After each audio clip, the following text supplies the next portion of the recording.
ಹುಬ್ಬಳ್ಳಿಯಲ್ಲಿ ಭಾರಿ ಮಳೆಗೆ ಉಣಕಲ್ ಕೆರೆ ಕೋಡಿ ಬಿದ್ದು ಉಕ್ಕಿ ಹರಿದಿದೆ, ಧುಮ್ಮಿಕ್ಕಿದೆ ಮಳೆ ನೀರು. ಭಾರಿ ಪ್ರಮಾಣದಲ್ಲಿ ಮಳೆ ಸುರಿದಿರುವ ಕಾರಣದಿಂದಾಗಿ ಉಣಕಲ್ ಕೆರೆ ಕೋಡಿ ಬಿದ್ದಿದೆ. ಹುಬ್ಬಳ್ಳಿ ರಸ್ತೆ ತುಂಬೆಲ್ಲ ಕಸದ ರಾಶಿ, ಕೆಸರು ತುಂಬಿಕೊಂಡಿದೆ. ಭಾರಿ ಪ್ರಮಾಣದಲ್ಲಿ ಧಾರವಾಡ ಜಿಲ್ಲೆಯಾದ್ಯಂತ ಮಳೆಯಾಗ್ತಾ ಇದೆ. ಇದರ ಪರಿಣಾಮವಾಗಿ ಈ ರೀತಿಯಾಗಿರುವಂತಹ ಅವಾಂತರಗಳು ಸೃಷ್ಟಿಯಾಗಿದೆ. ಇದೇ ಸಂದರ್ಭದಲ್ಲಿ ಉಣಕಲ್ ಕೆರೆ ಕೂಡ ಈಗ ಭಾರಿ ಪ್ರಮಾಣದ ಮಳೆಯಿಂದಾಗಿ ಕೋಡಿ ಬಿದ್ದು ಧುಮುಕ್ಕಿದೆ ಮಳೆ ನೀರು. ಇನ್ನು ಹುಬ್ಬಳ್ಳಿ ರಸ್ತೆ ತುಂಬೆಲ್ಲ ಕಸದ ರಾಶಿಗಳು ಕಂಡು ಬರ್ತಾ ಇದೆ, ಜೊತೆಗೆ ಕೆಸರು ತುಂಬಿಕೊಂಡಿದೆ. ಮುಂಗಾರು ಮಳೆಯ ಅಬ್ಬರ ಭಾರಿ ಪ್ರಮಾಣದಲ್ಲಿ ಜೋರಾಗಿತ್ತು. ಇದರಿಂದಾಗಿ ಸಾಕಷ್ಟು ಅವಾಂತರಗಳು ಉಂಟಾಗಿದೆ. ಹುಬ್ಬಳ್ಳಿಯಲ್ಲಿ ಯಾವ ರೀತಿಯಾಗಿರುವಂಥ ಸಿಚುವೇಶನ್ ಸೃಷ್ಟಿಯಾಗಿದೆ ಅನ್ನೋದನ್ನು ನೋಡ್ತಾ ಇದ್ದೇವೆ.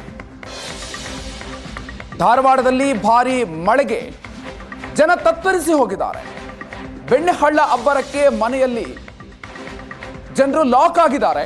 ಭಾರಿ ಪ್ರಮಾಣದಲ್ಲಿ ಮಳೆ ಸುರಿದಿರೋದ್ರಿಂದಾಗಿ ಮನೆಯಲ್ಲಿ ಸಿಕ್ಕಾಕೊಂಡಿದೆ ಒಂದು ಕುಟುಂಬ, ಬಸವರಾಜ್ ಕುಟುಂಬ ಮನೆಯಲ್ಲಿ ಲಾಕ್ ಆಗಿದೆ, ಸಿಕ್ಕಾಕೊಂಡಿದೆ. ರಾತ್ರಿ ಏಕಾಏಕಿ ನೀರಿನ ಹರಿವಿನಿಂದಾಗಿ ಜನ ಕಂಗಾಲಾಗಿದ್ದಾರೆ. ನಮ್ಮನ್ನ ರಕ್ಷಣೆ ಮಾಡಿ ಇಂತ ಕುಟುಂಬ ಕಣ್ಣೀರಿಟ್ಟಿದೆ. ದೃಶ್ಯದಲ್ಲಿ ಗಮನಿಸ್ತಾ ಇದ್ದೀರಿ, ಮನೆ ಸುತ್ತಲೂ ಕೂಡ ನೀರು ತುಂಬಿಕೊಂಡಿದೆ. ಹೀಗಾಗಿ ಮನೆಯಲ್ಲಿದ್ದಂತಹ ಕುಟುಂಬ ಈಗ ಅಲ್ಲಿ ನಮ್ಮನ್ನ ರಕ್ಷಣೆ ಮಾಡಿ ಅಂತ ಕೇಳ್ಕೊಳ್ತಾ ಇದ್ದಾರೆ. ಕುಟುಂಬದಲ್ಲಿ ಆತಂಕ, ಆ ಒಂದು ಮನೆಯವರಿಗೆ ಆತಂಕ ಶುರುವಾಗಿದೆ.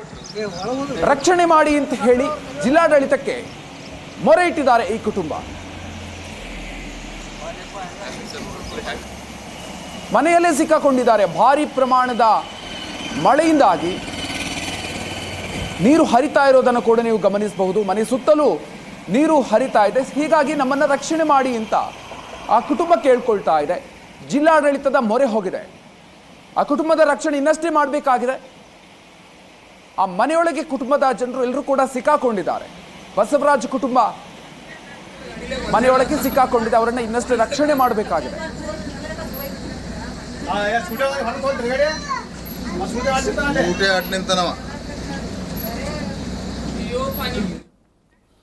ಸಿಎಂ ಮನೆಗೆ ಬಾಂಬ್ ಇಟ್ಟು ಸ್ಫೋಟಿಸುವ ಬೆದರಿಕೆಯನ್ನು ಒಡ್ಡಲಾಗಿದೆ. ಸಿಎಂ ಕಚೇರಿಗೆ ದುಷ್ಕರ್ಮಿಗಳು ಇಮೇಲ್ ಮಾಡಿದ್ದಾರೆ. ಪಾಸ್ಪೋರ್ಟ್ ಕಚೇರಿ ಸ್ಫೋಟದ ಬಗ್ಗೆ ಕೂಡ ಈ ಸಂದರ್ಭದಲ್ಲಿ ಉಲ್ಲೇಖವನ್ನು ಮಾಡಲಾಗಿದೆ. ಆತಂಕದಿಂದ ಸಿಎಂ ಕಚೇರಿಗೆ ಸಿಬ್ಬಂದಿಗಳು ಈ ಬಗ್ಗೆ ತಿಳಿಸಿದ್ರು. ಇದೇ ಜೂನ್ 6ರಂದು ಬೆದರಿಕೆ ಮೇಲ್ ಬಂದಿದೆ. ಜೂನ್ 6ನೇ ತಾರೀಕು ಬಂದಿರುವಂತ ಬೆದರಿಕೆ ಮೇಲಿದು. ಆತ್ಮಾಹುತಿ ಬಾಂಬರ್ ಬಳಸುವಂತ ಎಚ್ಚರಿಕೆಯನ್ನ ಈ ಮೇಲ್ನಲ್ಲಿ ತಿಳಿಸಲಾಗಿದೆ. ಕೂಡಲೇ ಹೈಗ್ರೌಂಡ್ಸ್ ಪೊಲೀಸರಿಗೆ ಮಾಹಿತಿಯನ್ನ ನೀಡಲಾಗಿದೆ. ತಪಾಸಣೆಯ ಬಳಿಕ ಹುಸಿ ಬಾಂಬ್ ಕರೆ ಅನ್ನೋದು ಖಚಿತ ಆಗಿದೆ. ಇನ್ನು ನ್ಯಾಯಾಲಯದ ಅನುಮತಿಯನ್ನು ಪಡೆದು ಈ ಬಗ್ಗೆ ಎಫ್ಐಆರ್ ಕೂಡ ದಾಖಲು ಮಾಡಲಾಗಿದೆ. ಮುಖ್ಯಮಂತ್ರಿಗಳ ನಿವಾಸವನ್ನ ಸ್ಫೋಟ ಮಾಡ್ತೀವಿ ಅಂತ ಹೇಳಿ ಬಂದಿರುವಂತಹ ಮೇಲಿದು. ಜೂನ್ 6ನೇ ತಾರೀಕು ಬೆದರಿಕೆ ಮೇಲ್ ಬಂದಿದೆ. ಈ ವಿಚಾರವನ್ನು ಆತಂಕದಿಂದಲೇ ಮುಖ್ಯಮಂತ್ರಿಗಳ ಕಚೇರಿಗೆ ಸಿಬ್ಬಂದಿಗಳು ತಿಳಿಸಿದ್ದಾರೆ.